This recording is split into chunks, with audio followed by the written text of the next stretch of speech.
부산 성교의 오늘의 밥 시간입니다. 2월 14일 금요일 오늘의 밥은 누가복음 3장 1절로 14절 말씀입니다. 디베리오 황제가 통치한 지 15해, 곧 본디오 빌라도가 유대의 총독으로, 헤롯이 갈릴리의 분봉왕으로, 그 동생 빌립이 이두레와 드라고니 지방의 분봉왕으로, 루사니아가 아빌레네의 분봉왕으로, 안나스와 가야바가 대제사장으로 있을 때에 하나님의 말씀이 빈들에서 사가랴의 아들 요한에게 임한지라. 요한이 요단강 북은 각처에 와서 죄사함을 받게 하는 회개의 세례를 전파하니 선지자 이사야의 책에 쓴 바 광야에서 외치는 자의 소리가 있어 이르되 너희는 주의 길을 준비하라. 그의 오실 길을 곧게 하라. 모든 골짜기가 메워지고 모든 산과 작은 산이 낮아지고 굽은 것이 곧아지고 험한 길이 평탄하여질 것이요 모든 육체가 하나님의 구원하심을 보리라. 함과 같으니라. 요한이 세례받으러 나아오는 무리에게 이르되 독사의 자식들아, 누가 너희에게 일러 장차올 진노를 피하라 하더냐. 그러므로 회개에 합당한 열매를 맺고 속으로 아브라함이 우리 조상이라 말하지 말라. 내가 너희에게 이르노니 하나님이 능히 이 돌들로도 아브라함의 자손이 되게 하시리라. 이미 도끼가 나무 뿌리에 놓였으니 좋은 열매 맺지 아니하는 나무마다 찍혀 불에 던져지리라. 무리가 물어 이르되 그러면 우리가 무엇을 하리이까? 대답하여 이르되 옷 2벌 있는 자는 옷 없는 자에게 나눠줄 것이요 먹을 것이 있는 자도 그렇게 할 것이니라.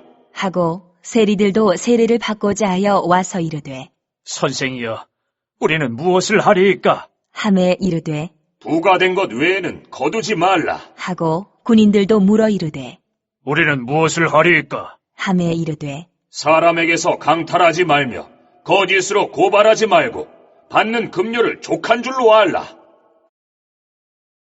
오늘 말씀은 세례 요한의 사역을 소개하고 있습니다. 세례 요한이 어디서 말씀을 선포합니까? 2절 하반절에 보면 하나님의 말씀이 빈들에서 사가랴의 아들 요한에게 임한지라. 빈들, 어제 수요 기도에 있던 말씀을 드렸는데요.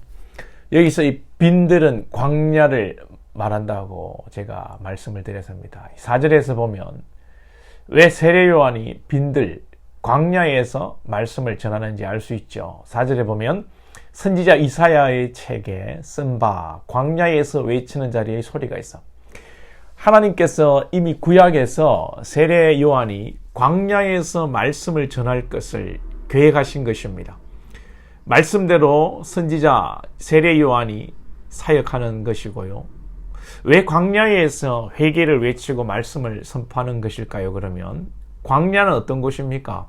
광야는 하나님께서 먹이지 않으시면 먹을 수 없고 하나님께서 도우시지 않으면 살 수가 없는 곳입니다. 왜 이스라엘을 애굽에서 광야로 하나님께서 불러내셨습니까? 하나님의 백성 삼으셨고 이스라엘이 애굽의 이 맛있는 고기와 생선, 오이, 부추, 파, 마늘이 아니라 하나님의 양식으로, 하늘의 양식으로 살게 하시기 위해서 광야로 부르신 것입니다. 죄송합니다만 여러분, 이 배부르고 등 따시면 하나님을 찾지 않습니다 라고 하면 좀 그렇고 하나님을 찾기가 어렵고 좀 그렇죠. 광야에서는 저절로 하나님을 찾을 수밖에 없습니다. 광야에서라는 찬양이 있는데요. 이 가사를 보면 주님만이 내 도움이 되시고 주님만 내 빛이 되시는 주님만 내 친구 되시는 광야. 주님 손 놓고는 단 하루도 살 수 없는 곳 광야. 하나님께서 사랑하시고 축복하시는 이 세례 요한, 하나님께서는 광야로 세례 요한을 부르시고 비록 고단한 삶이었지만 주의 사명을 감당케 하시고 주님 붙들고 살도록 하신 것입니다.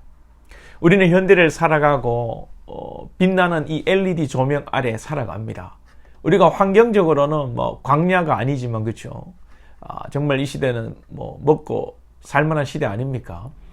우리가 영적으로 광야에, 그렇지만 우리가 영적으로 광야의 삶을 살아갈 수 있기를 축복합니다. 하나님 백성은 광야를 살게 되어 있습니다. 왜냐하면 하나님께서 사랑하시기 때문에 그냥 등 따시고 배부르게 살게 하지 않으십니다. 그러면 하나님의 손을 놓고 살거든요. 여러분들이 때로는 물질적으로 힘들고 건강으로 힘들고 자녀나 또 범사에 기도 제목이 있고 어려움이 있다면 광야의 길을 걷고 계신 것이죠. 그렇다고 여러분 광야를 산다고 해서 다 하나님 바라보는 것도 아닙니다. 이스라엘의 대부분은 광야에서 하나님을 원망했죠. 우리가 애굽에서 배불리 먹었던 생선, 야채가 생각난다.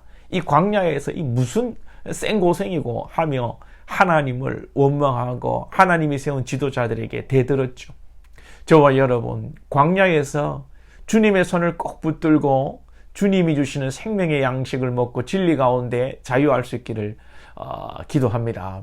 자, 그리고 세례 요한의 회개 촉구는 종교적인 퍼포먼스를 요구하는 것이 아니라 삶의 변화를 말하고 있습니다. 즉 회개는 우리가 예배당에서 눈물을 흘리며 잘못했다고 기도하는 것을 넘어서서 우리 삶이 실제로 변해야 되는 거죠. 예수를 믿는다고 교회를 다닌다고 교인이 아니라 성도가 아니라 성도는 말씀 가운데 삶의 변화가 일어나는 것입니다.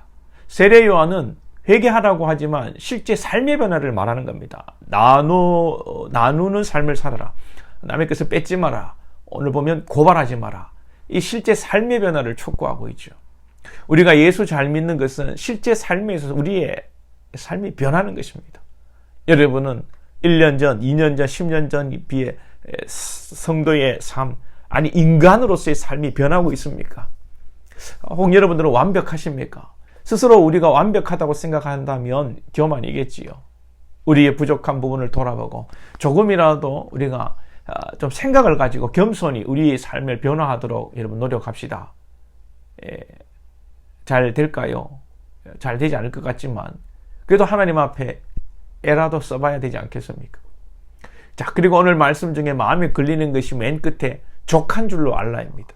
이 당시 군인들에게 촉구하는 것인데 당시 군인들의 월급에 대해서 제가 찾아봤는데 정확한 자료를 저는 아직 못 찾았습니다. 말하는 분들이 있긴 있는데 서로 말하는 부분이 좀 차이가 많이 나는 경우도 있는데 모르긴 몰라도 군인들의 월급이 많지는 않았을 것입니다. 성경도 우리에게 자족하라고 말씀하죠. 바울도 나는 비천에 처할 줄 알고 풍부에 처할 줄도 알아 일체의 비결을 배웠다고 했습니다. 풍족할 때 이런 자족할 수 있겠지요, 그죠? 풍족한데 자족하지 못하면 그게 인간입니까? 어려울 때 자족하기란 쉽지가 않습니다.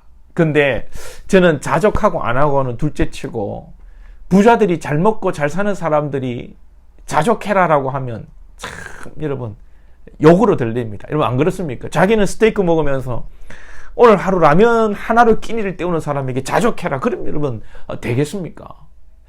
그런 의미에서 목사들은 좀 없이 살아야 되지 않겠나라는 생각이 듭니다.